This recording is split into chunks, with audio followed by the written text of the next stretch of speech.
Hey guys, I'm Akshay from vworm.com and this sliding phone is not from the 90s. This is the new Mi Mix 3. I hate this sound, but I love doing this. So let's get started.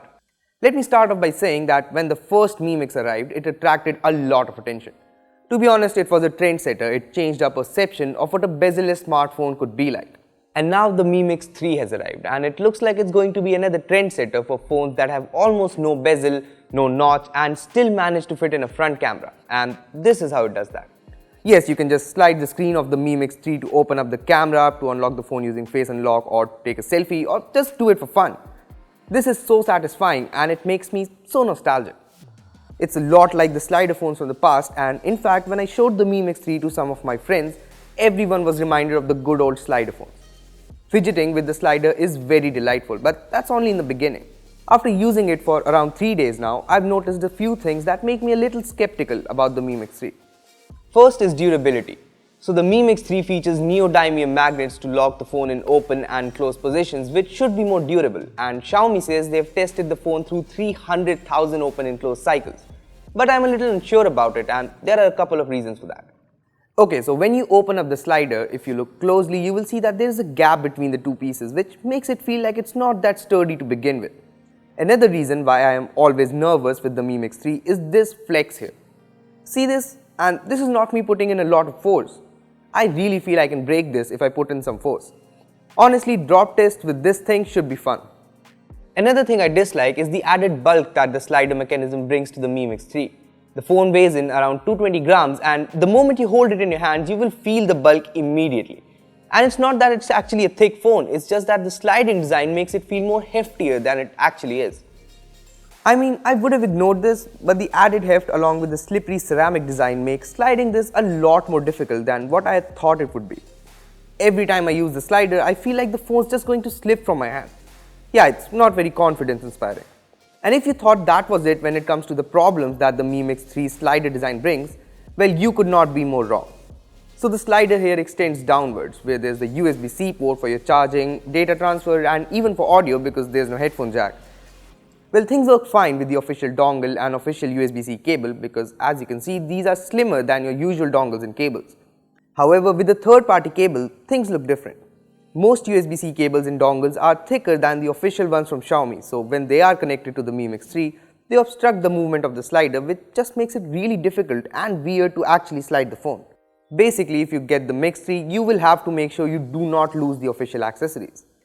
Plus, Xiaomi packs in a wireless charger in the box, so that's great. At the end of the day, the point is that the slider design on the Mix 3 does not seem ready for prime time. I mean, it's different, it's cool and you love playing with it, but it just does not feel like a compelling design choice from Xiaomi. Having said that, the Mi Mix 3 is a premium smartphone, no doubts about it. First of all, the front of the device is absolutely stunning. The sliding design has its flaws, but it results in this beautiful notchless, almost bezel-less design. Almost bezel-less because there's still a small chin at the bottom, but you know what, I'm gonna give it a pass. At least it doesn't have a notch.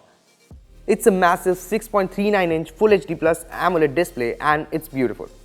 Like most AMOLED displays, this one too is vibrant, the blacks are deep and it just looks stunning. Plus, it's not just the front that looks stunning, the back here is gorgeous too. It's ceramic like all the Mi Mix phones from the past and I love it. I know, it's slippery, it's a fingerprint magnet and it's not very durable, but it definitely looks amazing. The Mi Mix 3 has been designed like a flagship and to complement this design, there's flagship specs here as well. The phone is powered by the Snapdragon 845 with up to 8 gigs of RAM. I know there's a 10 GB RAM variant as well, but that's a limited edition variant that will arrive next year. The Mi Mix 3 also packs in flagship cameras. There's a 12 megapixel plus 12 megapixel dual camera setup on the back and it's pretty good. Just take a look at some of the shots from the Mi Mix 3. Well, as you can see, be it in good light or low light, the Mi Mix 3 takes some nice and sharp photos. Even the portrait mode photos look really good, although the face smoothing effect from other Xiaomi phones is still here. There's also a night mode here similar to the Pixel 3 and the OnePlus 60, and while it does work, it does not seem to be anything exceptional, but we're testing it out thoroughly along with every other aspect of the camera. On the video front, the Mi Mix 3 comes with support for 4K at 60 FPS and there's EIS and OIS. So yeah, it's pretty capable and I like the video shot from the Mix 3. Just look at this. The quality here is great and the stabilization looks pretty good too. On the front, when you slide open the Mix 3, you get the 24 megapixel plus 2 megapixel dual selfie camera setup, and here are a few selfies Sharun took on his Beijing trip. As you can see, the selfies look fine, and I like the fairly accurate edge detection in the portrait mode. But I don't like how the face is smoothened out, even with beautification turned off. Overall, the cameras on the Mi Mix 3 are definitely one of the best I've seen in Xiaomi phones, and that's saying something. But yeah, like I said, we are still testing things out. Lastly, there's the battery. The Mi Mix 3 has a rather modest 3200 mAh battery, which seems a little underwhelming for such a power-packed phone. And it's especially disappointing because the first Mix had a huge 4400 mAh battery. Anyway, the battery performance of the Mix 3 so far has been okayish, but we'll see how it goes when we use it extensively. Well, that was a good look at the all-new Mi Mix 3, and while it's clear that the new slider design is innovative and maybe a trendsetter for future bezel-less phones, it does feel kind of half-baked with all the issues we talked about. It just does not feel ready for everyday use. Having said that, the Mi Mix 3 is definitely nothing less than a solid flagship phone with its premium design, top-of-the-line specs and great cameras. Sure, there are some issues like the smaller battery, but which phone is without its issues?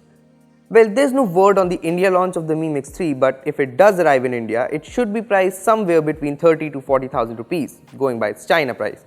And at that price, the Mi Mix 3, even with its flaws, seems like a phone ready to take on the OnePlus 60. Well, those were our first impressions on the new Mi Mix 3. But what are your thoughts on the slider design in the Mix 3? Tell us in the comments down below. Also, give this video a like and share it with your friends. Lastly, subscribe to our channel for more amazing tech videos. That's me signing off. Thanks for watching, and I will see you in the next one.